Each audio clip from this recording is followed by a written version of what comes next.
Presiden Ukraina Volodymyr Zelensky mengaku ingin menghubungi kembali Presiden China Xi Jinping. Ia mengaku menyesal selama perang lebih dari 1 tahun ini tidak kontak dengan China. Dikutip dari tribunnews.com yang dilansir dari IP, pada Jumat 31 Maret, Kepala Negara mengaku ingin memperbaiki situasi ini. Ia mengaku siap mengundang Xi Jinping untuk berkunjung ke Ukraina. Kepala negara mengaku ingin melakukan pembicaraan dengan China. Orang nomor satu di Ukraina itu mengatakan sebelum perang pecah, dirinya sempat melakukan kontak dengan Xi Jinping. Namun setelah perang terjadi, ia tidak melakukan kontak lagi dengan China. Dilansir dari laman Russia Today, China pada bulan lalu meluncurkan roadmap yang berisikan 12 poin perdamaian.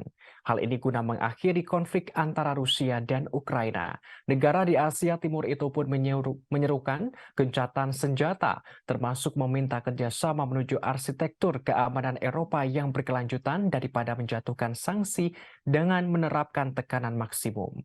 China telah mencoba untuk memainkan peran konstruktif dalam konflik Rusia dan Ukraina. Beijing telah menolak tekanan Amerika Serikat untuk turut mengutuk Rusia dan bergabung dalam sanksi anti-Rusia bersama negara-negara Barat. Namun di sisi lain, pejabat Amerika Serikat telah menolak proposal China sebagai tawaran yang dianggap hanya akan membantu Rusia. Kepala negara Ukraina pada bulan lalu mengatakan bahwa ia terbuka untuk rencana perdamaian China, namun ia hanya menerima kesepakatan yang mendorong Rusia untuk menarik semua pasukannya keluar dari wilayah Ukraina. Sementara itu, juru bicara Kementerian Luar Negeri China Mao Ning mengatakan pada Rabu kemarin bahwa ia tidak memiliki informasi apakah Zelensky benar-benar mengundang Xi Jinping ke Ukraina. Mao juga tidak bisa memastikan apakah Xi Jinping akan menerima tawaran seperti itu. Sebelumnya, Xi Jinping mengunjungi Rusia menemui Putin selama 3 hari pada pekan lalu. Tetapi kunjungan itu membuat Amerika Serikat sangat resah.